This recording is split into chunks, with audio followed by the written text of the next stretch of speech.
The following is a production of DallasCowboys.com and the Dallas Cowboys Football Club. How about them Cowboys? Yeah! Go Cowboys! Let's go, baby! Are you ready for a break? Yes. Are you ready for a break? Absolutely. Ready for a break? Yeah, and so much for that. It's time for The Break on DallasCowboys.com We were on the break! with Ambar Garcia, Bryan Broaddus, Nick Harris, and Derek Eagleton. Welcome into The Break, presented by LG OLED Evo. I am your host for the first time, Nick Harris, alongside Voch Lombardi, Bryan Broaddus. We're about to get crazy up in here. I think all the bosses are out of the building getting ready for schedule release, so we're just going to go until they cut us off and see what happens from here on. I just want to make it incredibly clear, man. I don't work here, man. I'm the help. I just show up and make everybody. Stay tuned for Voch Lombardi. He's going to read ads for us today. This ought to be fun. That ain't true, man. I'm just here to make people smile. I don't even have a voice on the big voice guy. They don't even say Voch Lombardi. They will. They will. They figured out you're somewhat of a valuable piece. The big test, though, is that guy's on vacation right now, so as soon as he gets back, you'll have one. I'm on vacation too. Yeah, we'll see. Well, the test is to see if you can do this read. If that's the case, you get your name mentioned. See, what you got to do is butcher it purposely. Yeah. And then they'll never ask you to do it again. So y'all don't want that. We had some coaches that did that in my life. We sent them on missions to do stuff. Yeah. And they messed it up so bad we never asked them to do it again. I'm a cuss. No, you can't cuss. Nick Harris hosting. I'm sorry we took this off the rails immediately. Was that what Bill Parcells was expecting when he sent you down to New York to get the No, tickets? man. When I had to go to New York that time, that was actually that was interesting. But we sent a coach one time in Green Bay to go sit with a player after the draft. Like, we were really interested in this player at UCLA, and we were not going to draft him, but we wanted to show that, hey, we really cared about him. And we sent a coach, and the coach, he got to the airport and like, hey, did you get it all done? He goes, no, the Jets came in and got the guy. And we're like, were the Jets there with him? And he goes, no, he just, the kid wanted to go to the Jets. So, and I'm like, you didn't recruit him or anything like that? So, no, that coach, he screwed it up so bad that we never asked him to do anything ever again. So, mission accomplished if he never wanted to do it again. Yeah, he's got a happier wife at home, probably. Yeah, probably so. We got some schedule release things to talk about, guys. Oh, do we, Nick? It is fun. 17-game schedule coming out tonight. I wish they would all just do it at one time, but we're going to ease it out and just tease it the whole day, and eventually we'll get the whole thing whenever it does happen. It's a game now. It's a game to try and figure it out. It really is. Yeah. 4 games have been released either officially from the NFL or reported. We can talk about the opening game. Let's start with that against the Philadelphia Eagles in Philadelphia. Thursday Night Football, NBC. They're going to see the banner go up at Lincoln Financial Field. What are y'all's thoughts on this? I'm keeping the team in the locker room the whole time this is going on. No, that's kind of soft. You can't do that. Yeah, I'm not coming out there for that. I'm not. You could drop that banner and fire the fireworks and all that, and then we'll come running out after that. I'd rather have the whole team on the sideline staring at it, looking at it happening. Well, of course you would, because you want a story out of this. You're going to make some kind of story. You're going to say, the story would be if they stood in the locker room. That would be the story. I'm keeping my team in the locker room on this one. What would George Pickens do? We don't want to know. I want to know.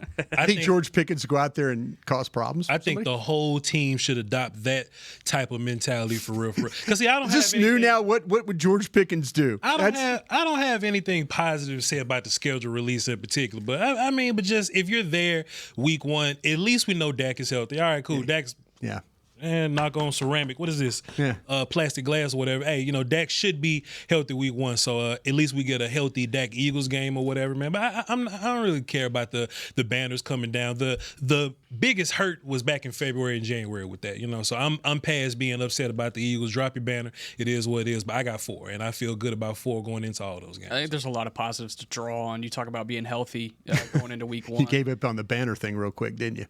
I'm saying there are positives to draw up on whenever you look at the game itself. They are healthy, as long as preseason doesn't jeopardize that. Sure. We've seen that happen in the past for sure.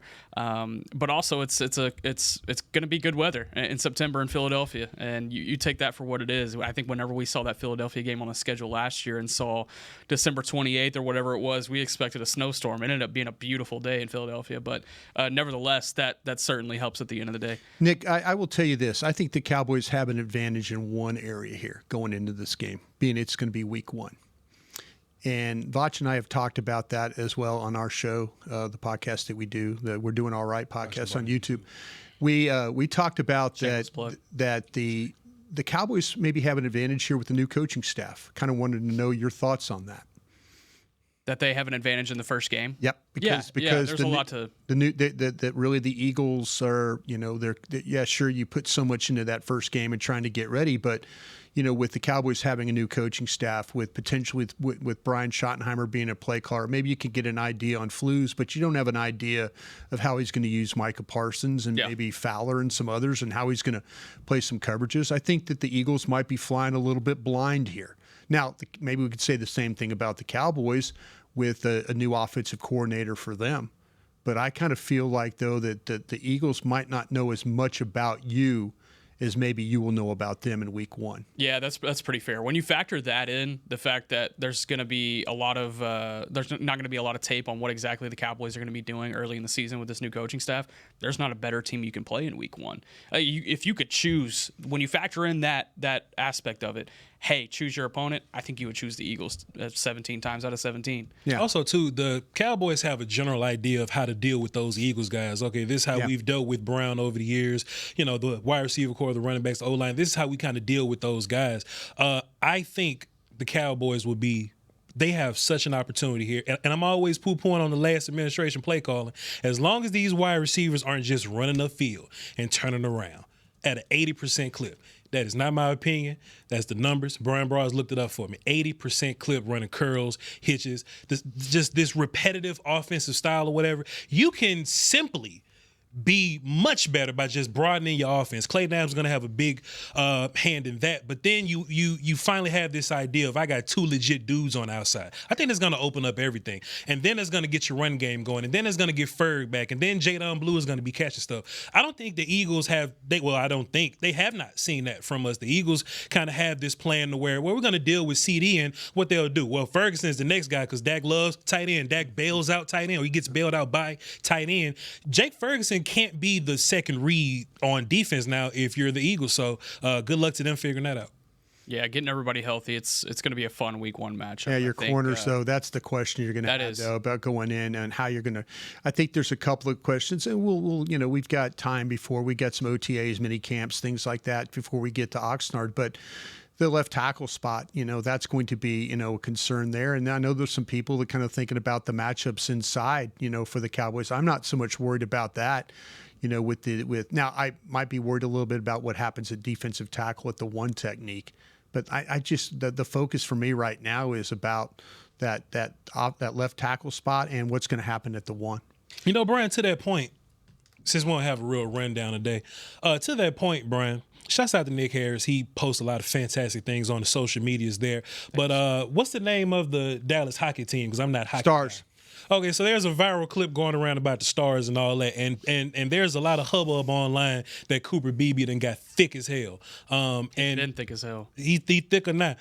But that's the point, though, right? The offseason get bigger, get stronger, but there's also a growing concern that they also saw Guyton up there on the screen, and Tyler Guyton didn't look as thick as BB did. Now, we're all looking for him to get bigger and stronger and all this kind of stuff. I don't know if you want to just swerve off topic like this, but that's kind of going around now. Is that something that you guys worry about since you mentioned tackle in particular, Brian? If he came back bigger and stronger, we feel good about that. But he looked a little slim on screen there. Like, you reading too much into that, or are you going to wait until June and July? I'll take your point and I'll tie it into the Eagles' defensive line. Go ahead. Let's and answer that. No, go ahead. I think you're onto it. Go ahead. I'm saying answer with that. Tie it in. Tie it in with the. For sure. I see. I see what you're saying. We on topic still. You know what? I just think you're dealing with a guy that's never going to be big. I think he's a long-limbed guy. I don't think he's ever going to be. I think he's one of these guys that's probably not going to look sloppy, fat, or anything like that. I think he's a long-limbed guy. I'm not really sure how much strength he can really build onto his body. I think he can add some strength, but I think the way his limbs are and stuff, he's just too long. And yeah, they could work on things. Where his game is going to translate is how good of an athlete he is. And so, it's going to be about foot quickness. It's going to be about length. It's going to be about positioning. I don't think he's ever going to be a guy that's going to make you forget Tyron Smith. I don't think he's ever going to play with that kind of power. But I think he could play with athletic ability. And so, we'll see with the Eagles and what they're going to do on the edges. and having to replace a couple of guys there. We'll see how those matchups. I mean, they've got, Smith and guys like that can kind of rush, but the thing with Tyler Guyton, I just don't think that he is going to ever be a swolled up guy. I just don't, with the way his body type is. I don't believe that's going to be the case. Week 2, home opener against the New York Giants. First look at Russell Wilson with the New York Giants, as well as their new pass rushing weapon in Abdul Carter. We talked a lot about that guy on the draft show. It's a fun home opener here. There's some new pieces in New York. Early thoughts on this one? Well, you don't think Jackson Dart might win this thing off the jump? Off the jump? I don't think he wins it off the jump. I don't think they would have invested. So you're thinking you're going to see Jackson Dart in week 14 or something like that? Probably. If this thing gets really off the rails. Yeah. The one thing the Giants that we've talked about is, how well they play inside. I think they've added some pieces along that defense. Their offensive line, we'll see how that all plays out.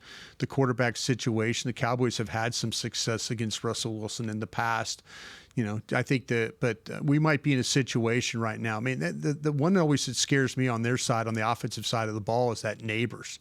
That's the one I think that we all need to kind of worry about there. But going to get a lot of targets. Just hasn't had many opportunities to score touchdowns for them. So week 2 is probably a good time to catch the Giants.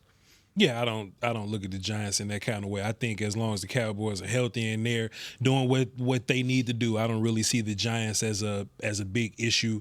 It'll be a fun game or whatever, but if we could just kind of run back the previous topic or whatever, hey, we're bigger and stronger in the middle, and I think that's going to be important for you. Kayvon and Abdul is probably going to give you some problems on the outside. Depends, but I think you really want to keep Dexter Lawrence intact. But it is what it is. It might be good, but you face the Giants early if they got the young guys, like you said, with Carter and stuff, that maybe that he won't figure out the pass rushing stuff until later on. Yeah, you're going to get an opportunity to play them again, in New York, and we'll see. But sometimes with these rookies, it might take them 2-3 games to kind of figure some things out. So, yeah, it's that would be kind of an advantage I think that you might have there. I tell you what, it's a hell of a task opening up against 2 divisional opponents in the first 2 weeks, 2 really good defensive lines. It's going to be a task for Tyler Booker. I know we've talked about in his introductory press conference, somebody asked, hey, who are you most excited to go up against? He said Jalen Carter. He's going to get that wish in week 1, and then in week 2, he's going to get a really talented defensive interior with guys like Dexter Lawrence, even Chauncey Golston back in the fold as an opponent. So. Go ahead. I also said this too, Nick. I was on the internet complaining about this.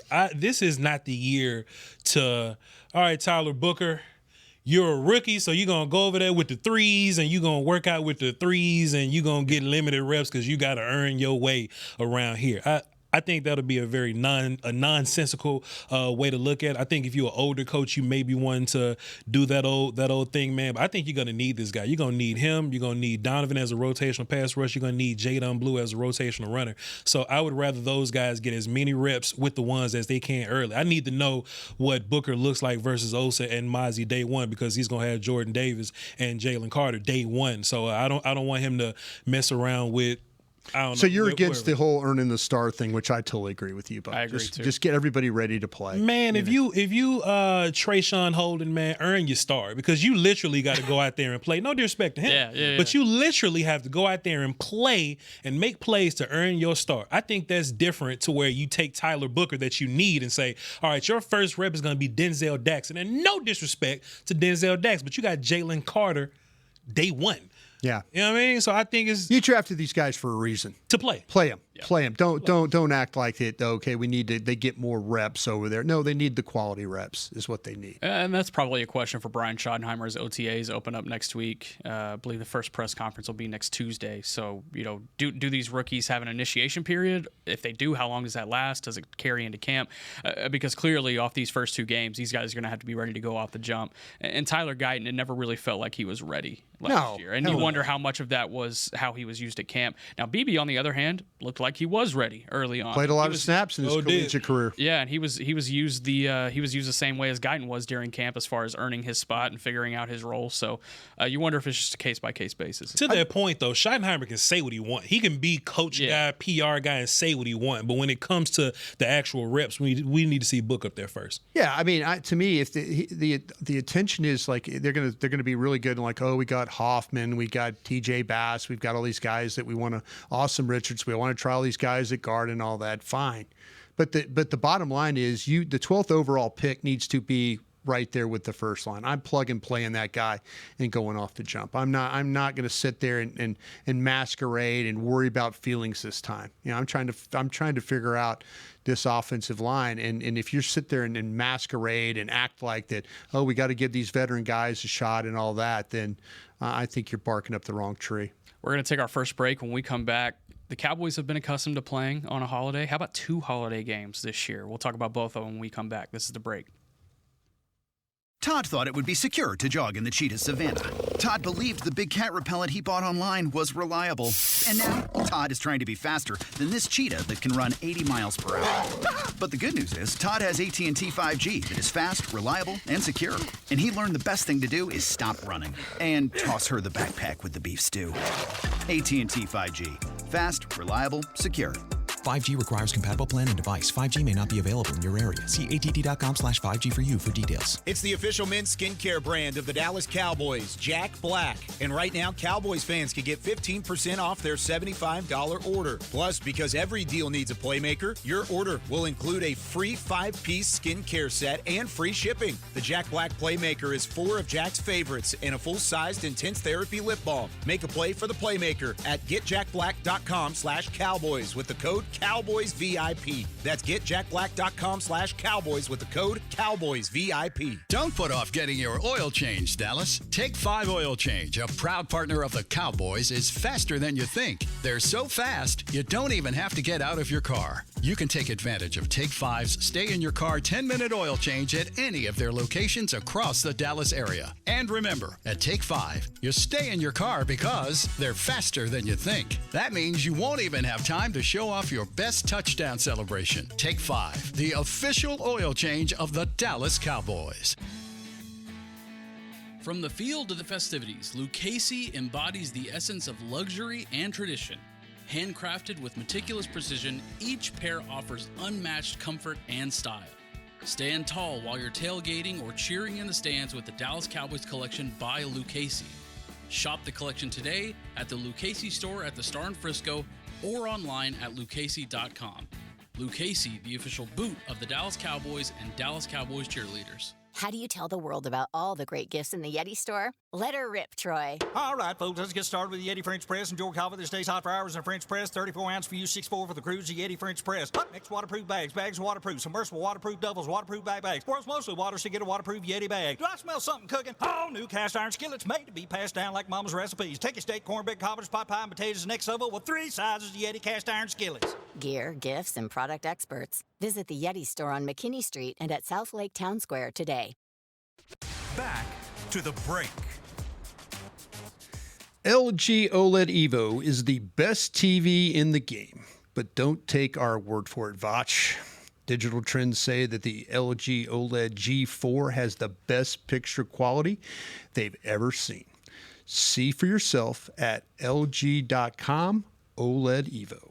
Welcome back to the break. This is the second segment. That was beautiful, Brian. I took it really slow.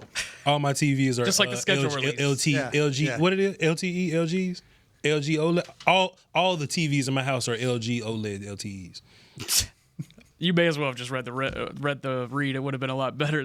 Yeah. You could do the next one for AT&T. The AT&T one, it's 3 words. I don't work here, man. Oh my God. We're the same, dog. We're eventually going to get Voch to start reading some ads. Yeah. All right, guys. 2 holiday games. We'll start with the first one that has been officially reported by the league. Kansas City Chiefs against the Dallas Cowboys on Thanksgiving Day. I love this matchup for a multitude of reasons. One, these 2 franchises have always been distant cousins in a shape, way, or form.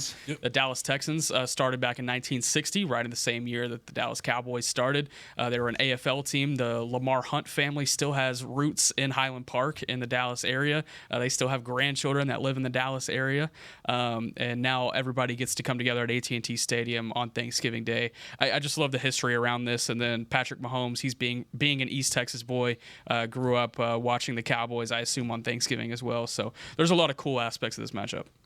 Playing the Super Bowl winner and the Super Bowl loser kind of sucks, don't it? Just, you know what I'm saying? Playing both of these guys. Yeah. Where are the bad teams? When do we line up against them to get some easy wins? Don't. Right? Not this year. Not this year. Yeah, man. Kansas City's going to be... You get the Panthers. That's it. I mean, even they ran the ball on you a little bit a couple years ago. But, yeah, I mean, you know, it's cool to be tested. And if I could just tie this all up in a bow, right? Content Voch, here we go. At least we get a test in week 1 that'll get us ready for a game like this in week, whatever it is, 14, 15, 16, whatever it is. That makes me feel better that we're not just opening up the season with a, you know, trash can or, you know, Cleveland Browns or something like that, and then the rest of the way we just terrible because we haven't been tested. I kind of like the idea that you play a tough team, and by the time you get to the Chiefs, you go, hey, we've played tough teams already. So that's my take about the Chiefs. This team had one of the best drafts, I thought, from my standpoint. We were doing the draft show and things like that. When you talk about guys like Josh Simmons and Jalen Royals, I'm really interested to see how the disadvantage here. I always look for the advantages and the disadvantages here. And usually when you play a team on Thanksgiving on that short week, depending on what happens the week before, it turns into prep work. And do you have enough prep? This is not a common opponent. Sometimes you get, whether the Commanders, the Giants, the Eagles, you know, it's one of those division teams. It's kind of a tradition on Thursday football to maybe be a little bit more of a team that you've seen in the division. So when it is a short week, the prep is, you don't look as bad. I think both teams might be under it a little bit here, though. I always just worry about playing a team you don't always play and then trying to prep for that. You know, the Kansas City Chiefs have a lot of weapons. I just talked about the draft. They're the team that's constantly winning the AFC, playing in Super Bowls and stuff like that. You never know how the season's going to play out to that point. There could be injuries along the way, and a team you think is going to be very good all of a sudden loses their quarterback, and then they're not as good as they need to be. But this is going to be a difficult one, maybe for both teams, because of the fact that it's not a common opponent and it is a short week. And in the past, we've seen not a lot of practice time between Sunday and Thursday when that game's played. One of the first things that popped in my mind when I saw this game being scheduled, not only the history, but the fact that DeMarvion Overshown might be back in time for this game. The current expectation is that he comes back mid-season. I would anticipate that happens well before this game. I wouldn't expect this to be his first game back either. And then not too long after, he posted on his Instagram story, "Oh yeah, I'm active in this." So that's going to be a fun storyline to watch as we get ready for that Thanksgiving game. Would you guys rather play tough teams early in the season to kind of get used to playing tough teams and all that kind of stuff, or would you rather play them later in the season to where you're in mid-season form and you're probably a little more used to what the Cowboys do and you've built the Cowboy way at this point? There's a couple of ways this can go. If you'd have played the New Orleans Saints in Week 14, it would have probably been a W. But you play them in Week 2, that's a big L. It looked bad. Yeah. You play a team like the Cincinnati Bengals early in the year, you get a W. You play the Cincinnati Bengals late in the year, and I'm saying this. I think Cincinnati beat Dallas last time, but you know, there's been times where they lose early. Yeah, they lose you mess early. up a punt, you get an L. Yeah, exactly. You're in a situation where usually some of these teams you play very early, like Cincinnati was the one team that just popped into my head. Of when you play them early, you seem to find a way to beat them, but when you play them late, they demolish you. So it kind of works both ways when you think about playing an early or playing a late, depending on the quality of the team. Some of these teams have a track record of being slow starters. Chiefs. I think, yeah. Dallas. How about Dallas? Dallas the last few years has been a team that's been a little bit of a slow starter. So teams later in the year, might be not wanting to play the Cowboys that way. Yeah, underlying storyline of this game is the Peyton Hendershot revenge game. It's also the Eric Scott Jr. revenge game. Y'all remember him? Yeah. Southern. He went to Southern Miss. He was the Southern Miss draft pick. Hey, man, look, once they leave the team, man. Now. Once they leave, man, my brain just, I don't keep up with Hendershot and Aries Scott. What they do? Even the Hattiesburg guy over here. All right. To the top, you know? The second holiday game, which was first reported by good guy out in Washington, D.C., Kevin Sheehan. He works on a radio station out there in D.C., since confirmed by the Fort Worth Star-Telegram. The Dallas Cowboys will travel to the nation's capital to take on the Washington Commanders on Christmas Day. Dallas has played on Christmas Day 5 times in the team's 64-year history. That last one was in 2010. That, if you remember that's the David Beeler extra point game against the Arizona Cardinals. But early thoughts on this one and playing on Christmas. I have a hard time respecting teams that can't beat backup quarterbacks for the Dallas Cowboys, you know what I'm saying? So the Washington football Wizards. And look, this could be, rivalry vibes here because I am a fan. I'm not a reporter or a beat writer, nothing like that. I'm just a fan on the microphone here. I just think that the Washington football Wizards are just gonna take a little bit back. I don't. Football Wizards. Yeah, well, that's what I call them because I don't respect to call them Commanders now. But I just think that rookie quarterbacks, they have advantages as rookie quarterbacks, but we have to see what they look like as year 2 quarterbacks, and they typically look a little different. So the Washington football Wizards are going to have to show me in year 2 before I respect them too much. But it should be a fun game. It's expected to be a fun game, so we'll see. Yeah, another Thursday game though for the Cowboys there, but here's now a division opponent. Very, very difficult time. The Cowboys are used to playing that Thanksgiving Day game and used to practicing during the holidays and things like that. That's, but Christmas time's different for a lot of players. A lot of these guys have young kids, young families and stuff like that. And so all of a sudden is your focus where it needs to be. This game could be huge when it comes to division standings and maybe playoff scene, depending on what happens with the Eagles, what happens with the Commanders, what happens with the Cowboys. This could be the difference between you maybe being the division winner or the leader and going into the last week or so, or you being a team that's now going to need help. So short week again on a Thursday, holidays with the family situations and stuff like that. What you do worry about, though, is if the season is done, then this is a game that's going to mean absolutely nothing because the players they'll focus on, we're going to play the game, but we've got family things and stuff, and we're trying just to play out the string, or it could be one of the biggest games of the year. And so that's the great mystery about this particular game. But again, another game on Thursday. It always kind of bothers me in that way. A couple things to note about this one. The Commanders will be playing the Eagles just 5 days before this game. See there, yeah. So this is going to be a tough stretch for them. It's going to be a tough stretch for them. This is the next to last week of the season. You'll be going into the final week with a mini bye, basically, which by process of elimination, we can rule that the Cowboys will be playing at the Giants in Week 18. So they'll get a good 10 days of rest before that final game against the Giants at MetLife. Yeah. Sounds good. Yeah, well, whatever.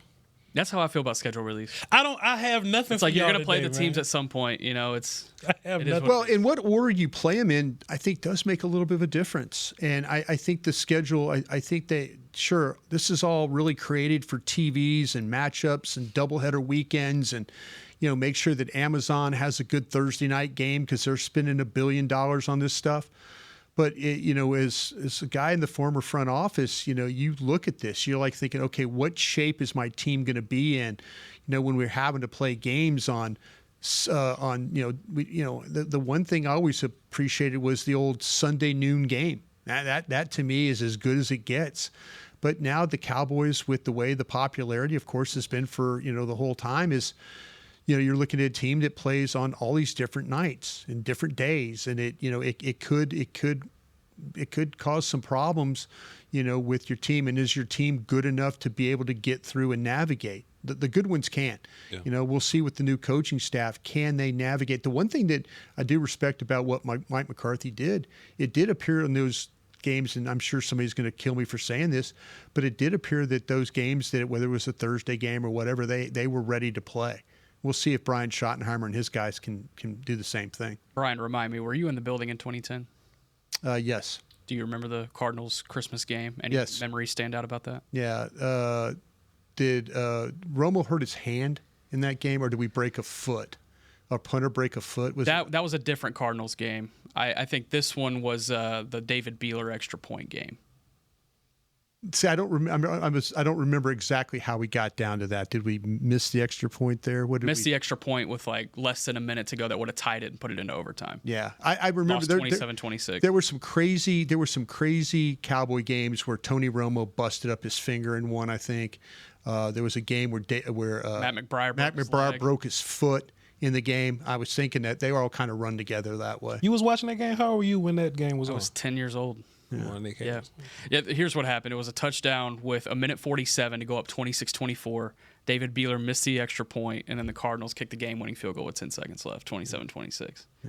Yeah, and they dominated that game. They just turned the ball over 3 times, and that was the tough part of it. But it's curious if you hard to play in the desert. We've kind of figured that out. Man. That is whether it's the old Cardinals at Sun Devil Stadium or the new place, it's not a very good place for the Cowboys to play. Would you qualify Mexico City as the desert? Potentiality in 2026. Are you looking forward? It's not like you're looking forward to that game. I am. I would love that if that ends up being the case, and it could be the Cardinals. Who knows? I'm kind of disappointed for our London folk overseas or UK folks that they didn't get the Jets, but I can understand the Jets not wanting to give up. I don't know how if you're, Jets ownership and every time you see the Cowboys show up against the game against the Giants that.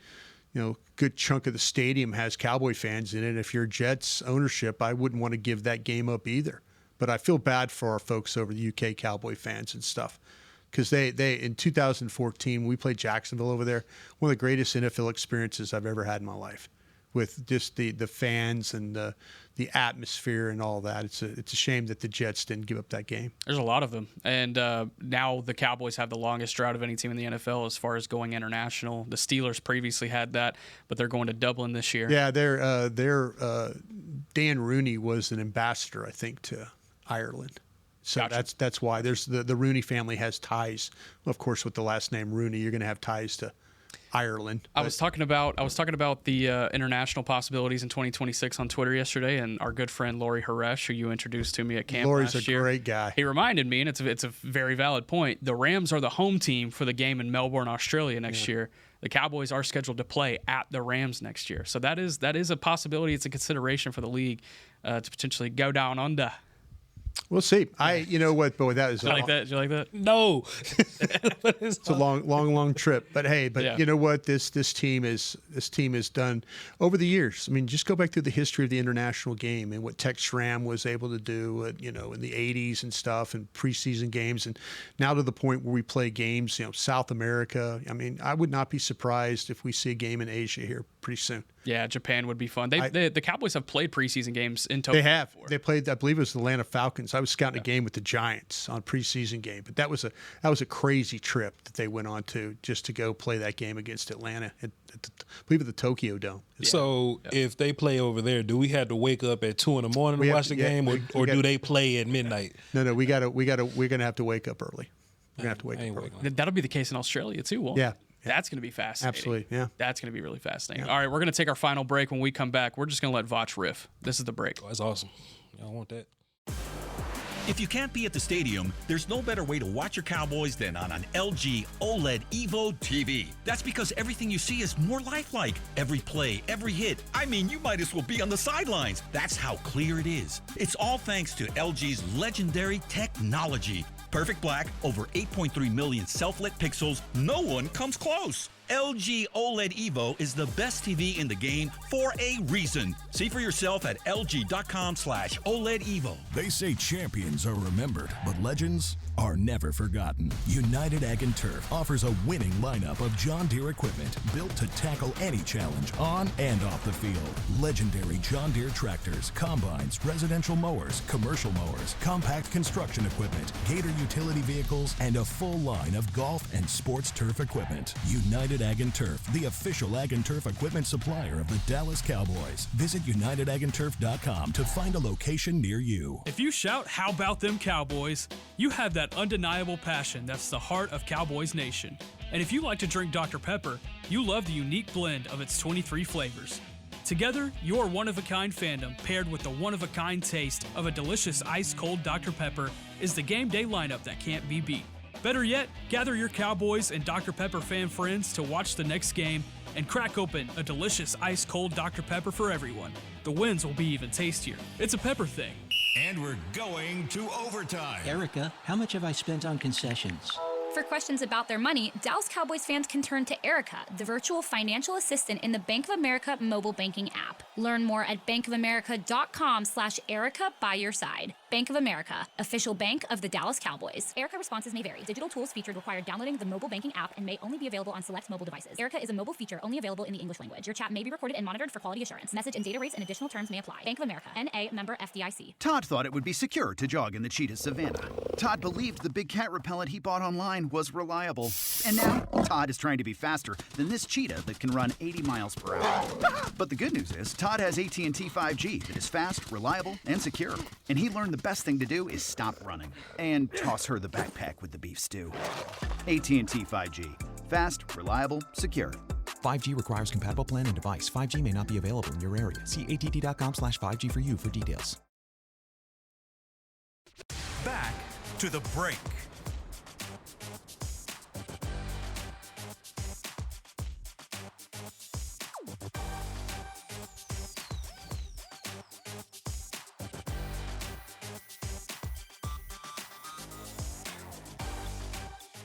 AT&T, connecting changes everything. See how easy that is? See, that's not bad. You could do that one. Nick, that don't bother me. Okay, then you should have done that one. Nick, I don't want to do nothing. Do it. Go ahead and do it again. All right, y'all. Y'all ready to riff? Y'all ready to do some stuff? Take it away.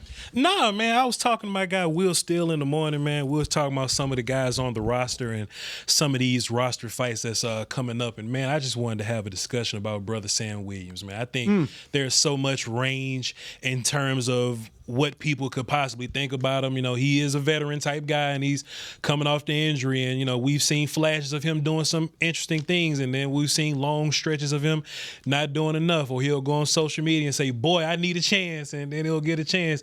Where we at on brother Sam Williams, D. Garrick Sam Williams? Where we at on him? Well, looking at the facts, they have drafted a defensive end in the second round and now back-to-back years. You can look at Marshawn Nealon and be like, okay, that's the DeMarcus Lawrence replacement. That's how I look at him. You look at Donovan Ezeraku, and you kind of see that as your Sam Williams replacement. And going into a contract year, coming off the injury, he's obviously had some issues off the field too. This is the Cowboys correctly planning for the event that he does not come back 100%. Now, if he does, where does he factor into this edge group? Because all of a sudden it's loaded. You got Dante Fowler back on a contract that you're paying him enough to where he's going to have to play. Donovan Ezeraku, you spend a high enough pick on him, he's going to have to play. Marshawn Nealon, he's going to have to play. There's this room all of a sudden has gotten pretty crowded. Yeah, I think that to me with Sam, there's two ways this can go for Sam. He could absolutely spit the bit and just not do anything and just, you know, not be competitive and you know, let these other guys take the job and then he get cut and feel sorry for himself and go move on, or, you know, Cowboys move him or something.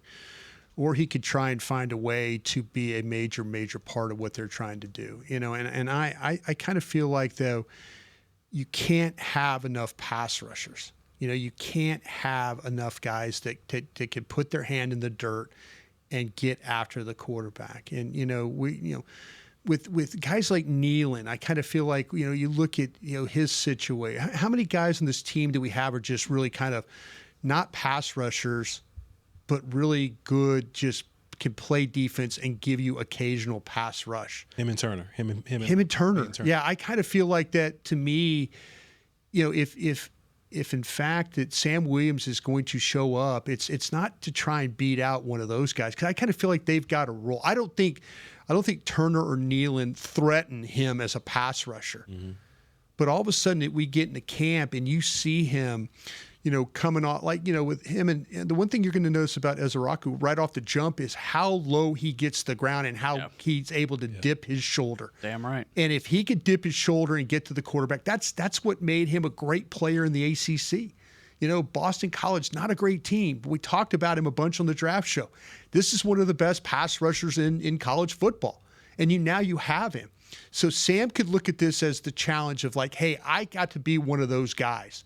I got to be a 6'4", 261-pound pass rusher. Mm-hmm. Or he could just completely just spit the bit, like I said, horse racing terms, just spit the bit, not do anything, and get cut or try and get traded to another team. He's at the fork of the road right now. And I think the Cowboys are comfortable, whatever fork he decides. If he wants to decide to be great and try and make this team and be everything that the Cowboys and Jerry Jones thought he was going to be coming out of college, good for him. But if he decides to be the other guy that's not going to work and not going to do this and just be a guy, they'll deal with that down the road. I think he's clearly in the fork of the road right now.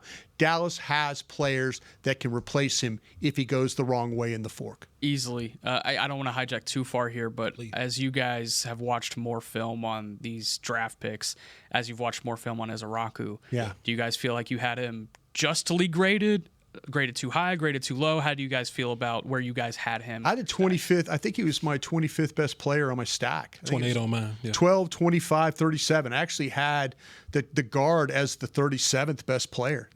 There's no question when you started to look at the draft and just look at the pure pass rushers. And I know, again, here's Voch and I doing our podcasts on a nightly basis on YouTube. We were talking about these things. We were talking about, hey, who were the best pass rushers?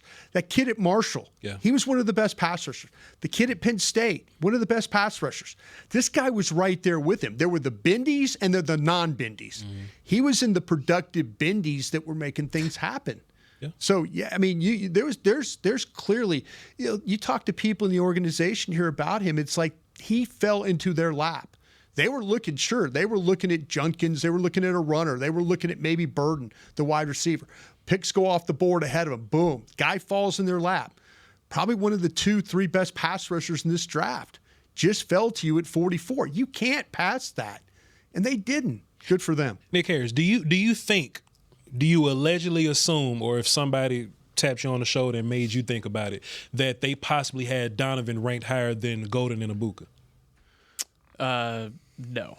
Okay. So Donovan was maybe like a true two to them, you would say? Yes. Okay. Yes, absolutely. Okay. Absolutely. I was thinking about what if it wasn't Booker and what if the trade back happened and they landed around 21, 22 or something like that? Would Donovan be the guy still, or would they go for one of those wide receivers that they probably have in there? Yeah, that's a fascinating point. I think it could have thrown some interesting curveballs into the whole draft. It would have had a ripple effect on the rest of the draft because I think they had some running backs a little bit higher than we did in that range. There's a lot of people that think that you should have taken the Texans traded back.